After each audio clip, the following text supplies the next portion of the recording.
Hello friends, welcome to my channel प्लाम academy. आज हम लोग एक महत्वपूर्ण चैप्टर स्टार्ट करेंगे, that is respiration in organism. ठीक है, जंतुओं में श्वसन। इसको हम लोग एक ही वीडियो में समाप्त करेंगे। ठीक है, वन शॉट में इसको समाप्त करेंगे। हमने पिछले वीडियो में डिस्कस किया था nutrition in plant and nutrition in animals. ठीक है,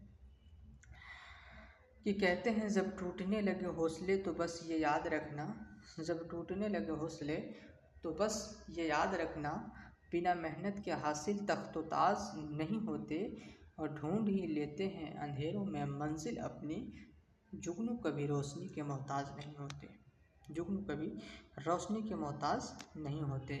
तो आइए शुरुआत करते हैं इस खूबसूरत शायरी के साथ, और इसका अंत भी बहुत ही बेहतरीन होगा। अब बने रहिए इस वीडियो में अंत तक। तो देखते हैं वाई डू वी रिस्पायर। ठीक है, हम श्वसन क्यों करते हैं। ठीक है, इसके बारे में जानेंगे। All the living organism are made up of small microscopic unit called the cell. ठीक है, जितने भी सजीव वस्तु होते हैं, जीव जंतु होते हैं, वे किससे बने होते हैं? छोटे छोटे कोशिकाओं से, छोटे छोटे इकाई से बने होते हैं, जिससे हम लोग क्या कहते हैं? कोशिका कहते हैं। आप लोगों को पता होगा कोशिका की खोज सर्वप्रथम किसने की थी? तो रॉबर्ट हुक ने की थी। कब की थी? 1665 ईस्वी में। कब की थी? 1665 ईस्वी में की थी। ठीक है, These cells have different functions to perform in the organism such as digestion, respiration, transportation and excretion। और ये जो कोशिकाएं होती है वो एक सजीव के अंदर अनेक प्रकार की, अलग अलग प्रकार की जैविक क्रियाएं करती है, जैसे कि श्वसन हो गया, डाइजेशन पाचन हो गया, ट्रांसपोर्टेशन परिवहन हो गया, एक्सक्रीशन उत्सर्जन हो गया। ठीक है, अब आता है the cells can perform this function only if they get the energy to do so. अब प्रश्न उठता है कि ये सेल्स क्या बिना ऊर्जा के ही हमारे शरीर में सारे काम करते हैं? नहीं, इन सेल्स को भी ऊर्जा की आवश्यकता होती है इन सारे जैविक क्रियाओं को करने के लिए, जैसे कि श्वसन, उत्सर्जन, परिवहन, इन सब क्रियाओं को करने के लिए इनको भी ऊर्जा की प्राप्ति होनी चाहिए। और ये ऊर्जा कहाँ से आएगी?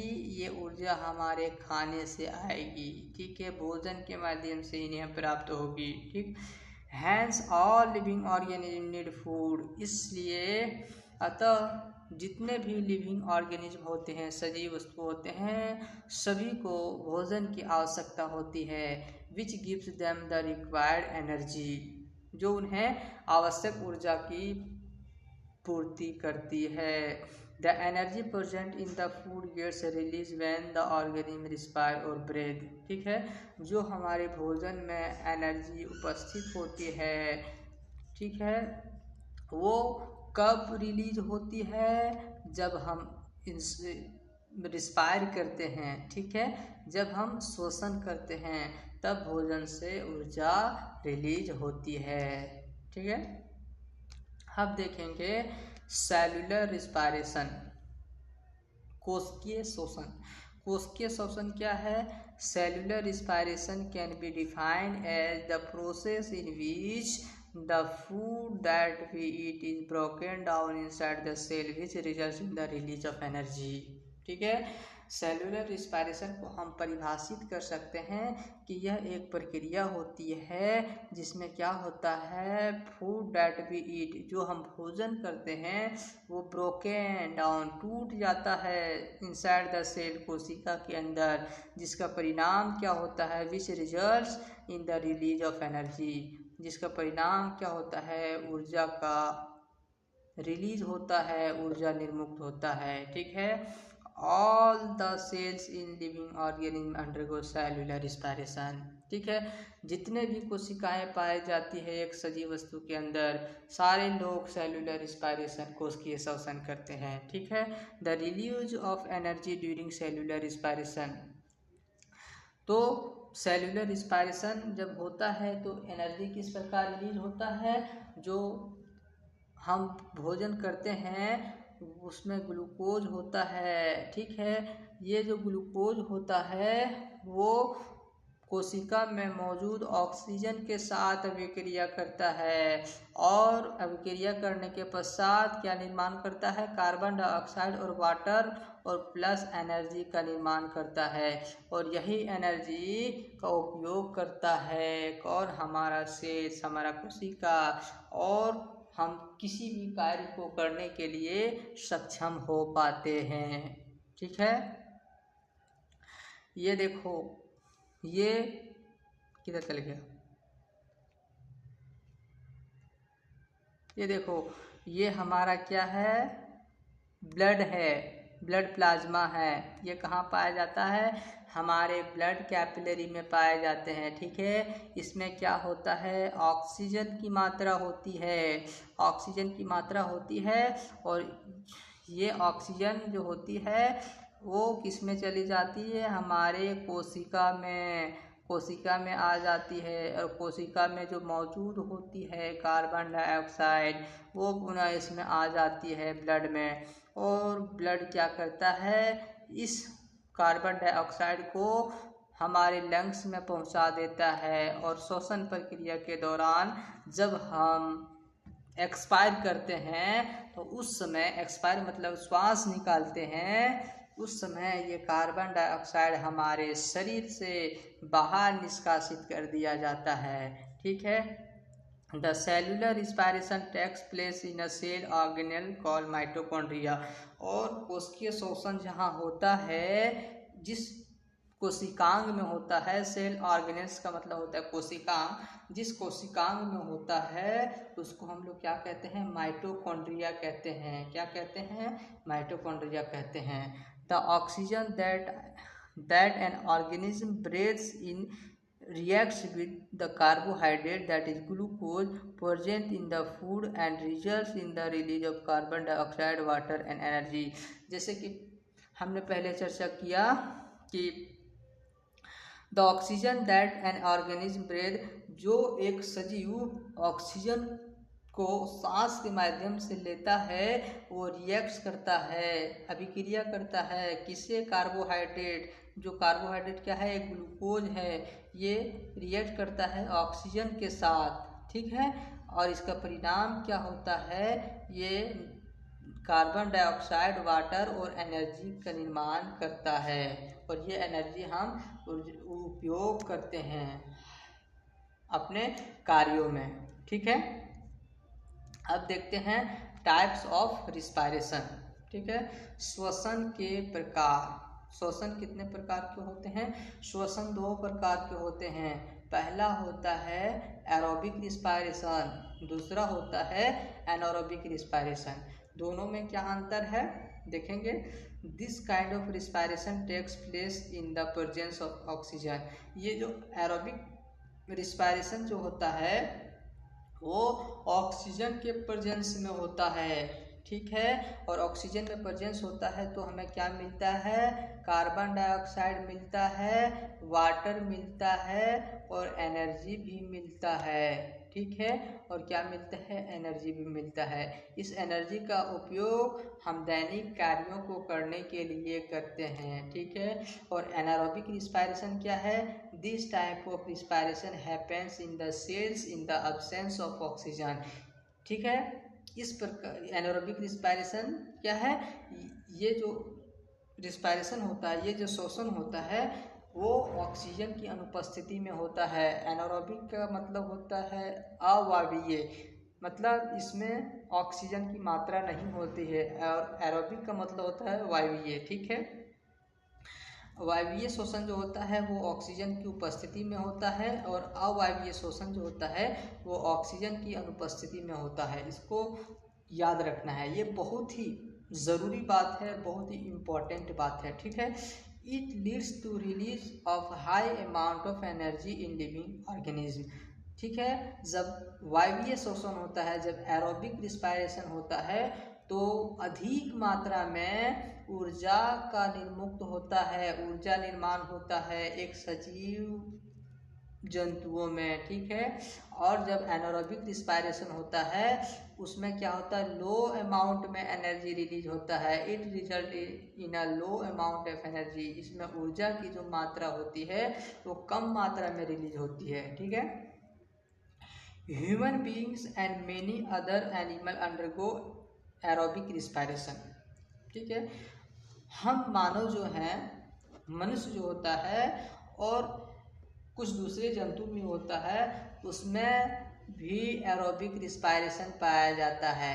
हम मनुष्य में किस प्रकार एरोबिक रिस्पायरेशन होता है, हमारे जो सेल्स में ऑक्सीजन जो होता है वो रिएक्ट करता है ग्लूकोज के साथ और क्या निर्माण करता है, कार्बन डाइऑक्साइड का निर्माण करता है, वाटर का निर्माण करता है और एनर्जी हमें प्रदान करता है। ठीक है, और ये जो एनारोबिक रिस्पायरेशन जो है वो ईस्ट में होता है, yeast and sometimes human beings, और कभी कभार किस में होता है, हम मनुष्यों में भी इस प्रकार का शोषण होता है। ठीक है, carbon dioxide and water are also release in aerobic respiration.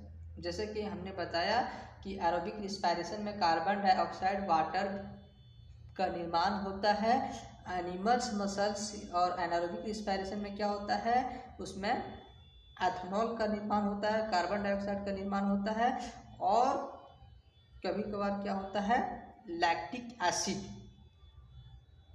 का निर्माण होता है। ठीक है, animal muscle cells release lactic acid. ठीक है, एंड ईस्ट रिलीज एथेनॉल। हम मनुष्य जो होते हैं वो एनारोबिक रिस्पायरेशन जिसमें होता है उसमें लैक्टिक एसिड का निर्माण होता है, और जब ईस्ट में अवायवीय श्वसन होता है, एनारोबिक रिस्पायरेशन होता है, उस समय क्या निकलता है, क्या निर्माण होता है, एथेनॉल का निर्माण होता है और कार्बन डाइऑक्साइड का निर्माण होता है। ठीक है,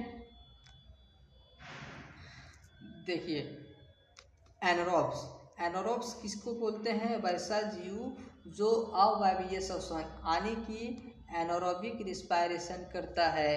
क्या, कौन सा रिस्पायरेशन करता है, अवायवीय श्वसन, अवायवीय श्वसन करता है। ठीक है, उसको हम एनारोब्स कहते हैं। Organism that can exist in the absence of air are called anaerobes. और वैसा ऑर्गेनिज्म जहाँ ऑक्सीजन की मात्रा नहीं पाई जाती है और वहाँ वैसा ऑर्गेनिज्म, वैसा जंतु, वैसा जीव पाया जाता है, उसको हम लोग एनारोब्स कहते हैं। They undergo anaerobic respiration hence can get energy even without oxygen. ठीक है, वे एनारोबिक रिस्पायरेशन करते हैं, वैसा जीव जो होते हैं वो एनारोबिक रिस्पायरेशन करते हैं और उन्हें ऊर्जा की प्राप्ति हो जाती है बिना ऑक्सीजन के, बिना ऑक्सीजन के उपस्थिति के। ठीक है, जैसे कि एग्जाम्पल में हम लोग देखेंगे, ईस्ट हो गया, दीज आर यूनिसेल्युलर ऑर्गेनिज्म।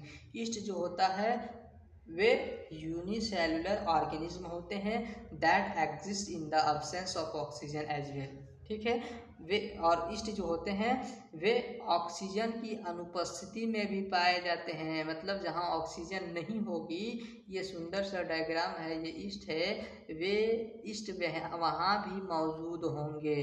ठीक है, as a product they release ethanol and carbon dioxide. और ये क्या करता है, एनारोबिक रिस्पायरेशन के प्रक्रिया के दौरान ये उत्पाद के रूप में एथेनॉल का निर्माण करता है और कार्बन डाइऑक्साइड का निर्माण करता है। ठीक है, ये ब्रेड बनाने में अधिक सहायता करता है। ब्रेड जिसमें हम लोग बनाते हैं उसमें इसका उपयोग करने से ब्रेड फूला फूला हुआ हो जाता है। ठीक है, क्यों, किसके माध्यम से होता है, तो कार्बन डाइऑक्साइड रिलीज होता है, उसके माध्यम से ब्रेड फूल जाता है, इस बात को याद रखना है। ठीक है, that is why they are use to make wine and beer. और इसको शराब और बियर बनाने में भी उपयोग किया जाता है। This is called as alcohol fermentation. इसको अल्कोहल फर्मेंटेशन भी कहते हैं। ठीक है, हम मनुष्यों में एनारोबिक रिस्पायरेशन कब होता है, इसको देखेंगे। Sometimes muscles of human beings can respire without oxygen. कभी कभार क्या होता है, हमारा जो मसल्स होता है वो बिना ऑक्सीजन का रिस्पायरेशन कर सकता है, जिसको हम लोग एनारोबिक रिस्पायरेशन कहेंगे। ठीक है, this generally happen when we undergo a heavy exercise such as running, weightlifting, cycling or walking for a longer duration। यह कब होता है, जब हम कुछ भारी एक्सरसाइज, ठीक है, जैसे कि अधिक दौड़ते हैं या फिर भारी वजन उठाते हैं या फिर साइकिलिंग अत्यधिक कर देते हैं या फिर ज़्यादा वॉकिंग कर देते हैं, ठीक है, लंबे समय तक, तब हमारा जो मसल्स होता है वो एनारोबिक रिस्पायरेशन करता है। ठीक है, in such situation the muscles require more energy. और इस स्थिति में क्या होता है, हमारे मसल्स को अधिक ऊर्जा की आवश्यकता होती है। And the supply of oxygen is not enough. और अधिक ऊर्जा की आवश्यकता होती है तो ऑक्सीजन का सप्लाई उस समय नहीं हो पाता है, ऑक्सीजन का सप्लाई नहीं होता है पर्याप्त मात्रा में, इसलिए हमारे शरीर में ऊर्जा का निर्माण नहीं हो पाता है।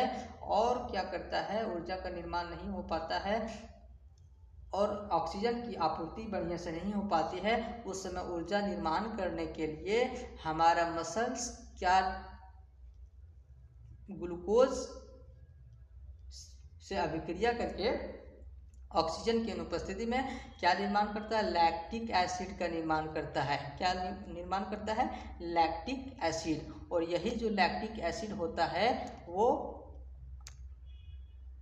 क्रैम्प्स करता है हमारे मसल्स में। ठीक है, hence anaerobic respiration takes place in the muscles. ठीक है, इस प्रकार अतः एनारोबिक रिस्पायरेशन जो होता है वो हमारे मसल्स में होता है। As a result of muscles also produce lactic acid along with energy. और इसका परिणाम क्या होता है, हमारा जो मसल्स होता है वो लैक्टिक एसिड का निर्माण करता है और इसके साथ साथ एनर्जी का भी निर्माण करता है। This lactic acid accumulate in the muscles and cause cramps. और ये जो लैक्टिक एसिड होता है वो हमारे मसल्स में एक्यूमुलेट जमा हो जाता है और मसल्स क्रैम्प्स का कारण बनता है। मतलब हमारा मसल्स जो होता है उसमें ऐंठन आ जाती है। ठीक है, जिसको हम किससे ठीक कर सकते हैं, या फिर मालिश करवाने से ठीक कर सकते हैं, या फिर यदि हम गर्म पानी से स्नान करें तो ये ठीक हो सकता है। ठीक है, that is why we often feel cramps while we do heavy exercise. ठीक है, हमें क्रैम्प्स महसूस होती है जब हम अत्यधिक व्यायाम करते हैं। इसमें क्या होता है, ग्लूकोज जो होता है वो रिएक्शन करके क्या निर्माण करता है, लैक्टिक एसिड। ग्लूकोज टूट जाता है, ठीक है, और लैक्टिक एसिड का निर्माण करता है और एनर्जी का निर्माण करता है। ठीक है, in order to get relief from cramps we can take a hot water bath और मसाज आवर मसल्स। ठीक है, जैसा कि हमने पीछे बताया कि इस क्रैम्प्स को ठीक करने के लिए, इस क्रैम्प से राहत पाने के लिए हमें क्या करना होगा, तो गर्म पानी से स्नान करना होगा या मसाज करवाना होगा हमारे मसल्स का। तब हमें क्या होगा, उस क्रैम्प से राहत मिलेंगी। ठीक है, this is so because hot water bath और massage improve the blood circulation in the body. यह क्या करता है, हॉट वाटर और मसाज हमारे बॉडी सर्कुलेशन को बढ़ा देता है, जिससे ऑक्सीजन की आपूर्ति अधिक होने लगती है। ठीक है, और ऑक्सीजन की आपूर्ति अधिक होने लगती है तो ग्लूकोज जो होता है वो आसानी से ऑक्सीजन के साथ अभिक्रिया करके फिर से carbon dioxide plus water plus energy का निर्माण करने लगता है। As a result the oxygen reaches the cells easily which breaks on the lactic acid into carbon dioxide and water. ठीक है, ऑक्सीजन अधिक मात्रा में कोशिका तक पहुंचने लगता है और वहाँ जो लैक्टिक एसिड पहले से जमा हुआ होता है उसको तोड़ देता है, किसमें? कार्बन डाइऑक्साइड और वाटर में, और ये जो क्रैम्प होता है वो ठीक हो जाता है। ठीक है, अब आता है ब्रीदिंग। श्वसन क्या है?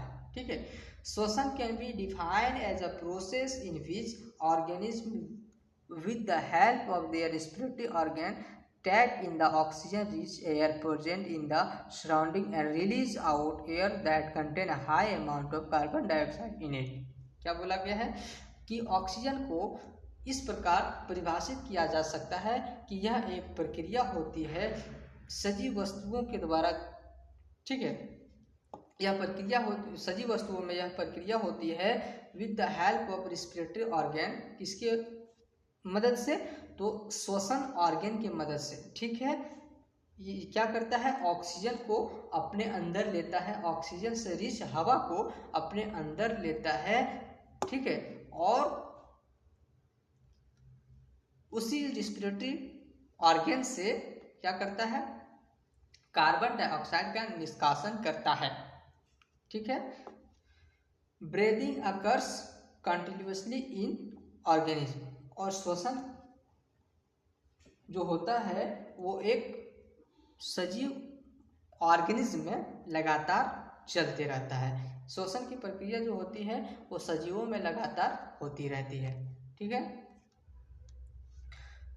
अब हम लोग देखेंगे ब्रीदिंग रेट। ब्रीदिंग रेट क्या होता है? तो ब्रीदिंग रेट को इस प्रकार परिभाषित किया जा सकता है कि as the number of times a person breath in a minute, मतलब 1 मिनट में एक व्यक्ति कितनी बार श्वसन करता है, उस श्वसन को हम ब्रीदिंग रेट कहते हैं। जैसे कि 1 मिनट में 60 सेकेंड होते हैं। ठीक है, और कोई व्यक्ति 1 मिनट में अगर 20 बार ब्रीथ कर रहा है, श्वास ले रहा है, तो इसका जो रेट होगा वो 20/60 हो जाएगा, मतलब 1/3 हो जाएगा रेट, इसका दर। ठीक है, the breathing rate is not always constant in human beings, और इसकी जो दर होती है, श्वसन की जो दर होती है, वो ह्यूमन बीइंग्स में हमेशा स्थिर नहीं होता है, यह बदलते रहता है। We generally breath faster when our body needs more energy, for example while exercising. ठीक है, हमें कभी कभार सामान्यतः अधिक श्वसन करनी होती है, जल्दी जल्दी श्वसन करनी पड़ती है। कब करनी पड़ती है? जब हमारे शरीर को अधिक ऊर्जा की ज़रूरत होती है। और अधिक ऊर्जा की ज़रूरत कब होती है? जब हम कोई एक्सरसाइज करते हैं या भी हैवी काम करते हैं, जैसे कि वेट लिफ्टिंग, साइकिलिंग, अगर इन सब काम करते हैं, ये सब काम करते हैं, तो हमारे शरीर को अधिक ऊर्जा की आवश्यकता होती है। ठीक है, और हम ऊर्जा की पूर्ति करने के लिए हम श्वसन दर बढ़ा देते हैं, हम जल्दी जल्दी श्वसन करने लगते हैं। This is so because the body needs more oxygen that can break down the food and produce more energy. ठीक है, और जल्दी जल्दी श्वास लेते हैं तो क्या होता है, जो हमारा फूड पार्टिकल होता है वो तुरंत टूट जाता है और हमें तुरंत एनर्जी प्राप्ति होती है। As average adult human beings breathes 15 to 18 times in a minute. ठीक है, एक जो स्वस्थ वयस्क मनुष्य जो होता है, व्यक्ति जो होता है, वो 1 मिनट में लगभग 15 से 18 बार श्वसन करता है। While exercising this rate can change up to 25 times a minute, और जब कोई वह एक्सरसाइज कर रहा हो तो इसकी जो दर होती है वो 15 से 25 तक चला जाता है 1 मिनट में। ठीक है,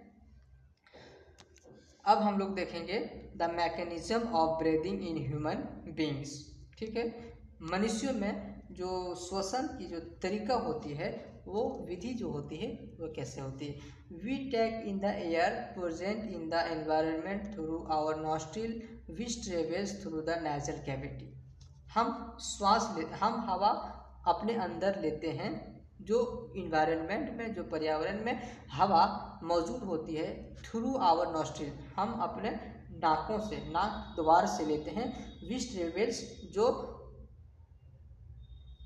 क्या करता है, ट्रेवल करता है, यातायात करता है, कहाँ से, through the nasal cavity, nasal cavity से, then it moves through the wind pipe, और उसके बाद क्या होता है, यह कहाँ से मूव करता है, वाइंड पाइप से मूव करता है, एंड रीचेज द लंग्स, और कहाँ तक पहुँचता है, लंग्स तक पहुँचता है, ठीक है। उसके बाद क्या होता है, देखो, द लंग्स आर लोकेटेड, कहाँ सिचुएटेड हुआ है, इन द चेस्ट, हमारे चेस्ट में, छाती में लंग्स सिचुएटेड होता है, चेस्ट कैविटी, ठीक है, which is surrounded by the ribs, lungs जो होता है वो हमारे चेस्ट कैविटी में सिचुएटेड होता है, जो किससे घिरा हुआ होता है, रिब्स से, ठीक है, पसलियों से घिरा हुआ होता है। On the floor of the chest cavity lays a muscle sheet called diaphragm, ठीक है, और इसके नीचे फ्लोर में क्या होता है, एक मसल सीट होती है, मसल सीट होती है, ये होती है मसल सीट, सबसे नीचे वाले भाग, जिसे हम डायफ्राम कहते हैं, ठीक है। ये हमारा फ्रंटल साइनस है, नेजल चैम्बर, ये नेजल कौन सी है, ये नोज है, ये लैरिंग्स है, ये ट्रैकी है, ये ब्रोंकस है, ये ब्रोंक्यूल्स है, ठीक है, ये लेफ्ट लंग है, ये डायफ्राम है, ये राइट लंग है, ये अल्वुलाई है, ये फेरिंग्स है, ये नेजल कैविटी है, ये स्फेनोइडल साइनस है, ठीक है। ये सारे मिलकर हमारे रेस्पिरेटरी सिस्टम का निर्माण करते हैं, ठीक है। अब आइए हम लोग देखते हैं, ड्यूरिंग द ब्रीदिंग प्रोसेस, श्वसन प्रक्रिया के दौरान, the movement of the ribs and diaphragm takes place, हमारी पसलियाँ और डायफ्राम जो होती है वो मूव करती है, ठीक है, गति करती है। This is so because the lungs expand and contract during the breathing, यह इसलिए होता है क्योंकि जब हम श्वसन करते हैं तो हमारा जो लंग्स होता है वो सिकुड़ता भी है और एक्सपैंड, फैलता भी है, ठीक है। इसलिए जब लंग्स सिकुड़ता और फैलता है तो हमारा पसलियाँ और डायफ्राम भी गति करती है। अब कैसे गति करती है, जब हम श्वास को अंदर लेते हैं तो हमारी जो पसलियाँ होती है वो बाहर की ओर गति करती है, ठीक है। हमारी जो पसलियाँ होती है, ये जो देखो पसलियाँ जो है वो बाहर की ओर गति करती है, इस तरह करके, ठीक है, जब हम श्वास लेते हैं तब, ठीक है, और जब हम श्वास को छोड़ते हैं तो हमारी पसलियाँ अंदर की ओर गति करती है, और डायफ्राम जो यहाँ पे मौजूद होता है, जब हम श्वास लेते हैं तो ये नीचे की ओर गति करती है, और जब हम श्वास को छोड़ते हैं तो ये डायफ्राम ऊपर की ओर गति करती है, ठीक है। ये ज़रूरी बात है, इसको याद रखना है कि जब हम श्वास लेते हैं तो पसलियाँ बाहर की ओर गति करती है और डायफ्राम नीचे की ओर गति करती है, और जब हम श्वास को छोड़ते हैं तो पसलियाँ अंदर की ओर गति करती है और डायफ्राम ऊपर की ओर गति करती है, श्वास छोड़ने के प्रक्रिया के क्रम में, ठीक है। We take in the air, it fills up the lungs, it moves the diaphragm downwards and the ribs outward. जैसे हमने बताया कि श्वास जब हम लोग लेते हैं तो डायफ्राम जो होता है वो डाउनवर्ड्स नीचे की ओर गति करता है, और रिब्स जो होता है वो बाहर की ओर गति करता है। The lungs when releasing out air from the body which brings back the diaphragm and the ribs to their original position, और जब हम श्वास छोड़ते हैं तो रिब्स जो बाहर की ओर आया हुआ होता है वो अपने सामान्य जगह पे चला जाता है, मतलब पीछे की ओर चला जाता है, और डायफ्राम जो होता है वो नीचे की ओर आया हुआ जो होता है वो अपने जगह पर ऊपर की ओर चला जाता है, ठीक है, सामान्य स्थिति में आ जाता है, ठीक है। अब देखते हैं इनहेलेशन, ठीक है, मतलब श्वास को अंदर लेना, इनहेल करना, ठीक है। इनहेलेशन क्या है, इनहेलेशन एक प्रक्रिया है। Inhalation is a process of taking the air that contain oxygen inside the body, ठीक है। इनहेलेशन एक प्रक्रिया है, ठीक है, जो क्या करता है, ऑक्सीजन से समृद्ध हवा को हमारे शरीर के अंदर लेती है। During inhalation during inhalation, inhalation के दौरान the diaphragm moves downwards, diaphragm जो होता है, ये डायफ्राम जो होता है वो नीचे की ओर गति करता है जब हम श्वास को लेते हैं, ठीक है। And the ribs moves upward,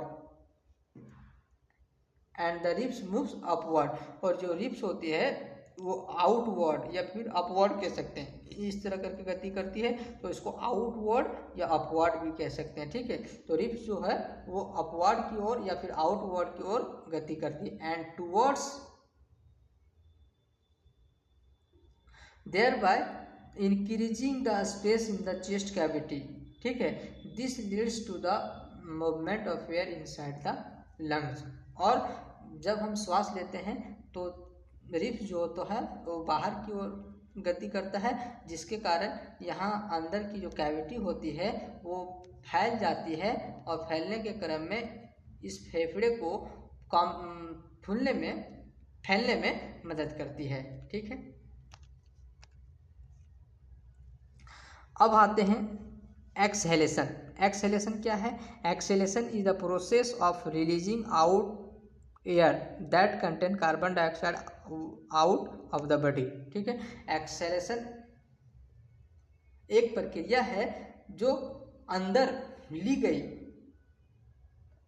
हवा या फिर ऑक्सीजन जिसमें हम लेते हैं, तो लेते समय ऑक्सीजन समृद्ध वायु को लेते हैं और बाहर निकालते समय हम कार्बन डाइऑक्साइड समृद्ध वायु को बाहर निकालते हैं। ड्यूरिंग एक्सहेलेशन, एक्सहेलेशन के दौरान the diaphragm moves to its former position, diaphragm जो होता है, ये जो डायफ्राम है वो अपने समान स्थिति में आ जाता है। कब? एक्सहेलेशन के दौरान, जब हम श्वास को बाहर निकालते हैं उस प्रक्रिया के दौरान ये जो डायफ्राम होता है वो अपने पोजीशन पे आ जाता है, और जब हम श्वास को अंदर लेते हैं तो ये जो डायफ्राम होता है वो नीचे की ओर गति करता है, ठीक है। And the ribs moves downwards, और जो रिब्स होता है जो एक्सेलेशन के दौरान वो डाउनवर्ड्स या फिर इसको कर सकते हैं नॉर्मल पोजीशन, इस तरह गति करता है, ठीक है। और जब हम श्वास लेते हैं तो ये ऊपर की ओर या फिर ऊपर की ओर या फिर बाहर की ओर गति करता है, दोनों कह सकते हैं, ठीक है। अब अगला देखते हैं, वाई डू वी स्नीज, हम छींकते क्यों हैं, क्या इसका कारण है? As we inhale the air present in the surroundings, sometimes various unwanted elements such as smoke and dust are also included in it. हम छींकते क्यों हैं? जब हम इनहेल करते हैं, श्वास लेते हैं, श्वसन करते हैं, उस समय हम अपने सराउंडिंग्स के, अपने चारों ओर के वायु को अपने अंदर लेते हैं, और क्या होता है उस वायु में अनेक प्रकार के स्मोक्स होते हैं, डस्ट होते हैं, धूल पार्टिकल्स होते हैं, धूल का कण होते हैं जो उसमें सम्मिलित होते हैं, और जब हम श्वसन करते हैं तो क्या होता है, however they get stuck in the hair in our nostril but some of them can get through the nasal cavity, तो उसमें से कुछ जो होता है वो हमारे नाक के बालों के द्वारा रोक लिया जाता है, और कुछ जो होता है वो नॉस्ट्रिल के अंदर पहुंच जाता है, नेजल कैविटी के अंदर पहुंच जाता है, ठीक है। This causes irritation in the nasal cavity which makes as sneezing, जो क्या होता है हमारे नेजल कैविटी में एक इरिटेशन पैदा करता है, ठीक है, व्याकुलता पैदा करता है, जिसके कारण हमें छींक आती है। This help in getting ride of the unwanted particle out of the nasal cavity, और छींक जब आती है तो क्या होता है, जो अनवांटेड पार्टिकल जो होती है जो हमारे नॉस्ट्रिल में पहुंच चुका होता है उसको बाहर निकालने में मदद करता है हमारा छींक, ठीक है। अब आगे देखते हैं, ब्रीदिंग इन कॉकरोच। कॉकरोच में जो होता है वो ब्रीदिंग, श्वसन की क्रिया किस प्रकार होती है, ये कॉकरोच है और ये इसका ट्रैकी है, ठीक है, ठीक है। Many insect like cockroaches have small opening called spiracles, ठीक है, present on the sides of the bodies. बहुत सारे इंसेक्ट होते हैं जैसे कि कॉकरोच को एक उदाहरण के तौर पर लिया गया है, एक छोटा सा छिद्र पाया जाता है जिसको हम लोग क्या कहते हैं, स्पाइरिकल्स कहते हैं। क्या कहते हैं, spiracles.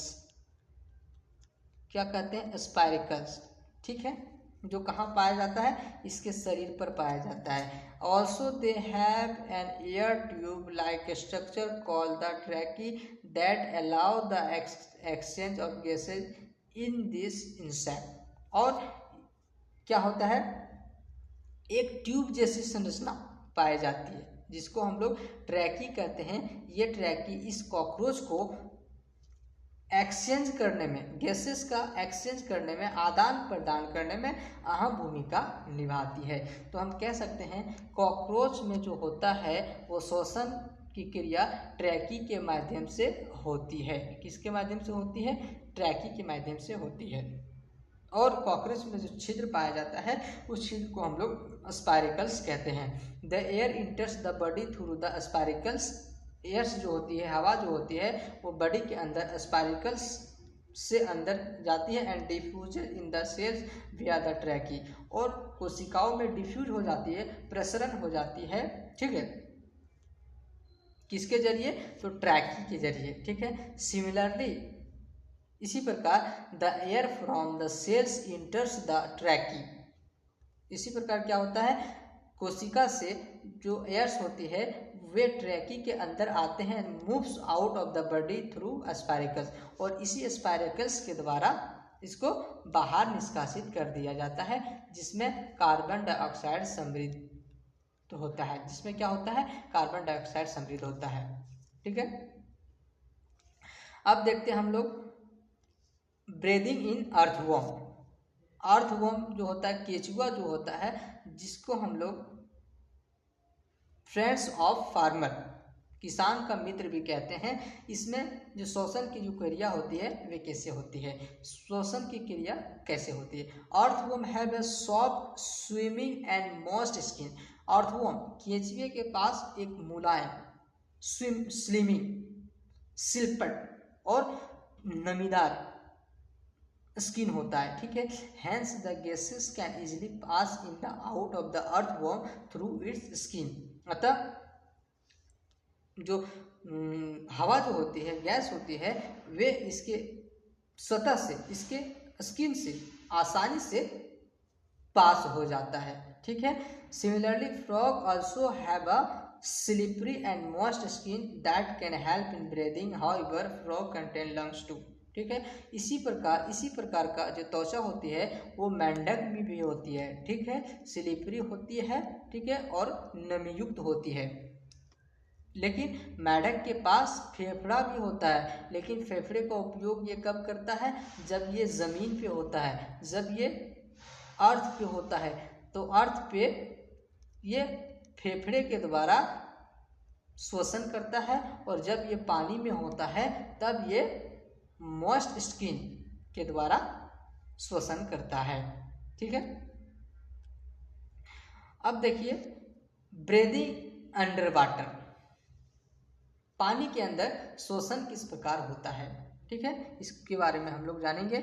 Animals that live under water have a special respiratory organ called gills. वैसा ऑर्गेनिज्म, वैसा जंतु जो पानी के अंदर रहने वाला होता है, उसके अंदर एक खास प्रकार का श्वसन अंग पाया जाता है जिसे हम लोग गिल्स कहते हैं। जिसे हम लोग क्या कहते हैं, गिल्स कहते हैं। They are a comb like structure present in the skin of the animals.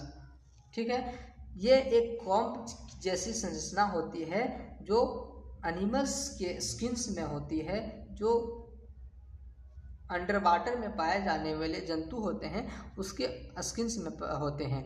Gills allow the exchange of gases between animals and the water easily. ये जो गिल्स होती है वे क्या करते हैं, अलाउ करते हैं गैसों का एक्सचेंज। ठीक है, किसके किसके बीच में, तो वाटर और एनिमल्स के बीच में। ठीक है, ये गिल्स अलाउ करता है गैसों का एक्सचेंज। ठीक है, some animals called the amphibians can breathe on land by lungs and though most skin under water, for example frog and toads. जैसे हमने पिछले पीछे बताया कि मेंढक जो होते हैं वे पानी में जब होते हैं तो मॉइस्ट स्किन से शोषण करते हैं, और जब वे धरती पे होते हैं, ज़मीन पे होते हैं, तो वे लंग्स का इस्तेमाल करते हैं। ठीक है, जिसमें से मेंढक है और एक टॉर्स है। ठीक है, अब आते हैं ब्रीदिंग इन फिश। मछलियों में श्वसन किस प्रकार होता है? तो सबसे पहले देखेंगे इनहेलेशन, मतलब एयर का अंदर लेना, हवा का अंदर लेना। ठीक है, बकल कैविटी के द्वारा, ये बकल कैविटी के द्वारा अंदर लिया जाता है। ये इसका फेरिंग्स है, ये gills in the Gill chamber. ठीक है, ये क्या है? गिल चैम्बर। ठीक है, अब क्या होता है? ये ऑइसोफिगस है, ये ऑपरक्यूलम है। ठीक है, ये ओरल वॉल्व है, ये एक्सेलेशन। इस प्रकार इसको बाहर कर दिया जाता है। तो इसमें क्वेश्चन पूछ सकता है कि जो मछली इनहेलेशन करता है वो एयर जो होती है वो कहाँ कहाँ से गुजरती है? तो बकल कैविटी से होकर गुजरती है, फेरिंग से होकर गुजरती है और गिल से होकर गुजरती है। और एक्सहेलेशन की प्रक्रिया के दौरान, ठीक है, कार्बन डाइऑक्साइड समृद्ध जब मछली हवा को बाहर निकालती है तो वह कहाँ कहाँ से गुजरती है? तो कहाँ से गुजरती है? ऑपरक्यूलम से होकर गुजरती है और ओरल वॉल्व से होकर गुजरती है और बाहर निकल जाती है। अब अगला टॉपिक हम लोग देखेंगे रिस्पायरेशन इन प्लांट्स। पौधों में जो रिस्पायरेशन होता है, श्वसन की प्रक्रिया होती है, वो किस प्रकार होती है? Plant respire through tiny pores present on their leaf surface called stomata. ठीक है, प्लांट्स किस प्रकार रिस्पायर करता है? एक छोटा पोर्स, एक छोटा छिद्र उसके पत्ती के सतह पे पाया जाता है, जिसे हम लोग क्या कहते हैं? स्टोमाटा कहते हैं। जिसे क्या कहते हैं? स्टोमाटा कहते हैं। ये जो स्टोमाटा होता है वो पौधों को प्रकाश संश्लेषण की क्रिया में भी मदद करता है। ठीक है, oxygen enters the plants while carbon dioxide leaves the plants through this pores. ये जो पोर्स होते हैं वे क्या करते हैं? ऑक्सीजन को प्लांट्स के अंदर जाने में मदद करते हैं और कार्बन डाइऑक्साइड को इससे बाहर आने में मदद करते हैं। Roots of plants respire through air space present in the soil. और पौधे का जो जड़ जो होती है वो श्वसन किस प्रकार करती है? वे मिट्टी में ऑक्सीजन जो पाए जाते हैं उससे श्वसन करती है। ठीक है,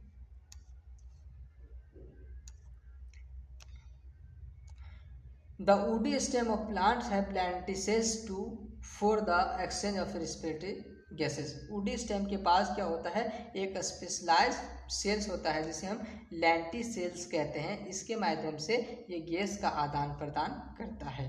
ठीक है, इसके माध्यम से गैस का आदान प्रदान करता है। अब आइए इस देखते हैं, why plant can die if over watered. मतलब यदि पौधे को अत्यधिक पानी मिल जाए तो वो मर जाते हैं। क्या कारण हो सकता है इसका? तो इसका कारण हम लोग देखेंगे।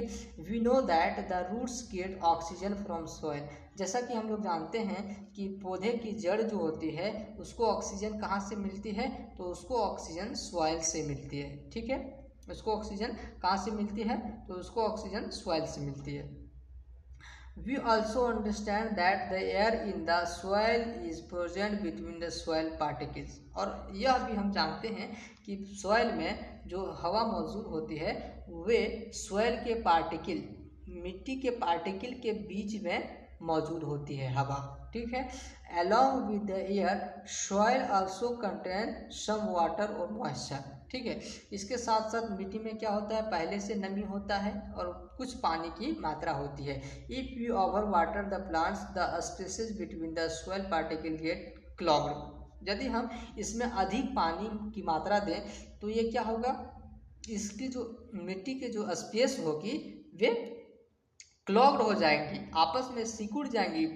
ठीक है, सट जाएंगी, जिसके कारण जो एयर स्पेस है वो बंद हो जाएंगी और वहाँ एयर की मात्रा कम पड़ जाएगी। ठीक है, as a result the roots will not be able to get enough air and the plants can die. और इस प्रकार से जो प्लांट्स को उचित मात्रा में एयर्स का उपलब्ध नहीं हो पाएगा, ऑक्सीजन का उपलब्ध नहीं हो पाएगा और पेड़ मर जाएंगे। ठीक है, पेड़ क्या होंगे, मर जाएंगे। अब आगे हम लोग देखते हैं, खत्म हो गया टॉपिक। चलिए, जो लोग इस वीडियो को देख रहे होंगे या देखे होंगे वो लाइक और शेयर जरूर करें और बेल आइकन को ज़रूर दबा दें, ताकि जब अगला वीडियो जब बनाएं तो आपके पास सबसे पहले पहुंचे। धन्यवाद।